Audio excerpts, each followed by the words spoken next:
चलिए मित्र, हम लोग आज IIGS के YouTube चैनल पर आप लोगों का स्वागत है। और रसायन विज्ञान सब्जेक्ट के अंतर्गत एक बहुत ही महत्वपूर्ण टॉपिक आता है जिसको हम लोग भौतिक परिवर्तन और रासायनिक परिवर्तन के नाम से जानते हैं। तो आज हम लोग भौतिक परिवर्तन और रासायनिक परिवर्तन के कुछ उदाहरण को देखेंगे और यह जानने का प्रयास करेंगे कि भौतिक परिवर्तन और रासायनिक परिवर्तन होता क्या है। देखिए, भौतिक परिवर्तन कहने का मतलब ये हुआ कि कोई भी वस्तु है या कोई भी पदार्थ है, वह अपनी जिस अवस्था में है, अगर उसकी अवस्था में परिवर्तन होता है, परिवर्तन होने के बाद पुनः उसी अवस्था में आ जाए तो उसको हम भौतिक परिवर्तन कहेंगे। जैसे पानी का चीनी में घुलना, पानी चीनी में घुलता है तो ये पानी तो चीनी में घुल गया है ना। घुलने के बाद क्या है कि अगर हम पानी को गर्म करते हैं तो पुनः हम उससे चीनी प्राप्त कर सकते हैं, तो ये क्या कहलाएगा? भौतिक परिवर्तन कहलाएगा। जल का वाष्प में बदलना, ये भी हमारा भौतिक परिवर्तन है, क्योंकि तापमान जब ज़्यादा रहता है तो जल क्या होता है, वाष्प में कन्वर्ट होता है और वाष्प में बदल गया जल, है ना। और बदलने के बाद वाष्प ऊपर जाकर बादल का निर्माण करेगा और बादल से पुनः बारिश हमें मिल जाएगी। तो मैंने क्या कहा कि जो वस्तु या पदार्थ अपनी प्रथम अवस्था में है ना, पुनः परिवर्तन होने के बाद उसको उसी अवस्था में ले आया जाए तो वह क्या कहलाएगा? भौतिक परिवर्तन कहलाएगा। ठीक है, आइए। गुब्बारे का फूलना, ये भी भौतिक परिवर्तन है। बर्फ का जल में बदलना, भौतिक परिवर्तन। और फिर जल को हम लोग बर्फ में भी बदल सकते हैं। मोमबत्ती का पिघलना क्या कहलाता है? मोमबत्ती का पिघलना ये भौतिक और रासायनिक दोनों परिवर्तन कहलाएगा। बल्ब का जलना क्या है? भौतिक परिवर्तन के अंतर्गत आता है। उसी प्रकार से अगर हम लोग रासायनिक परिवर्तन की बात करते, जैसे दूध का फटना, अब फटा हुआ दूध क्या पुनः दूध बन सकता है? नहीं ना बन सकता है।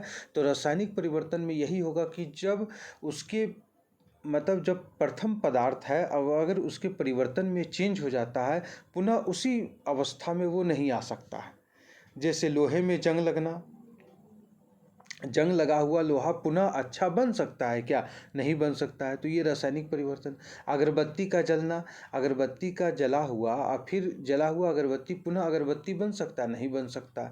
तो अगरबत्ती का जलना भी क्या है? रासायनिक परिवर्तन है। फलों का पकना, पका हुआ फल पुनः कच्चा हो सकता है? नहीं हो सकता, है ना। तो पका हुआ फल, है ना, फलों का पकना, कच्चा फल का पकना, ये क्या कहलाता है? रासायनिक परिवर्तन कहलाता है। भोजन का पकना रासायनिक परिवर्तन है। ऑक्सीजन, ऑक्सीकरण की क्रिया, ये भी क्या कहलाती है? रासायनिक परिवर्तन कहलाती है। पत्तों का सूख जाना रासायनिक परिवर्तन है। पत्ते का पीला पड़ जाना, ये भी आपका रासायनिक परिवर्तन है। कॉपर, तामा क्या है कि जब वह ऑक्सीजन के संपर्क में आता है तो हरा हो जाता है, तो तांबे का हरा होना रासायनिक परिवर्तन। शोषण रासायनिक परिवर्तन की घटनाएं हैं। धातुओं का संक्षारण होना रासायनिक परिवर्तन है, मतलब टूटना। आटे से रोटियां बनना, ये भी रासायनिक परिवर्तन। और कागज का जलना, ये सभी क्या है? हमारे रासायनिक परिवर्तन है। तो मित्र, हम लोगों ने आज देखा भौतिक परिवर्तन के अंतर्गत उसके कौन कौन से उदाहरण हैं, रासायनिक परिवर्तन के अंतर्गत उसके कौन कौन से उदाहरण हैं। कपूर से वाष्प का बदलना, ये ऊर्ध्वपातन कहलाता है। द्रव्य खाद्य सामग्री के संरक्षण की जो विधि होती है उसको हम लोग क्या कहते हैं? पाश्चुरीकरण कहते हैं। और इसकी खोज किसने की थी? लुई पाश्चर ने की थी। क्रोमेटोग्राफी, अब देखिए क्रोमेटोग्राफी क्या होता है? इसको हिंदी में वर्ण लेखन कहते हैं।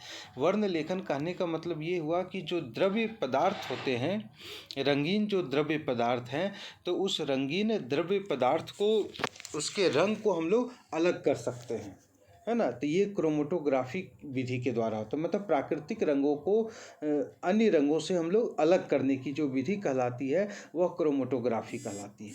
और इसका सबसे ज़्यादा प्रयोग चिकित्सा के क्षेत्र में होता है। खून से दवा को निकालना, ये क्रोमेटोग्राफी है ना।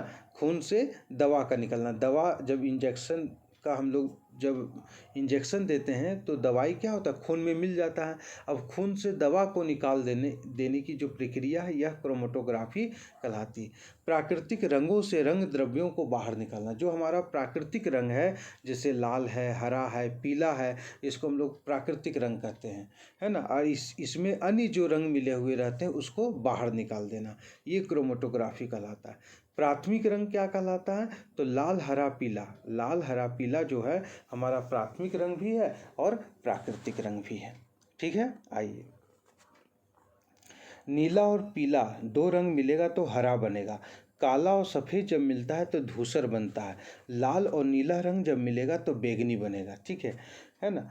अपचयन क्या है? रिडक्शन। रिडक्शन कहने का मतलब ये हुआ कि किसी भी पदार्थ से ऑक्सीजन या अन्य ऋणी विद्युतीय तत्व का बाहर निकलना। किसी भी पदार्थ से ऑक्सीजन या अन्य ऋणी विद्युतीय तत्व हैं वो बाहर निकल जाता है, उसको हम लोग क्या कहते हैं? अपचयन।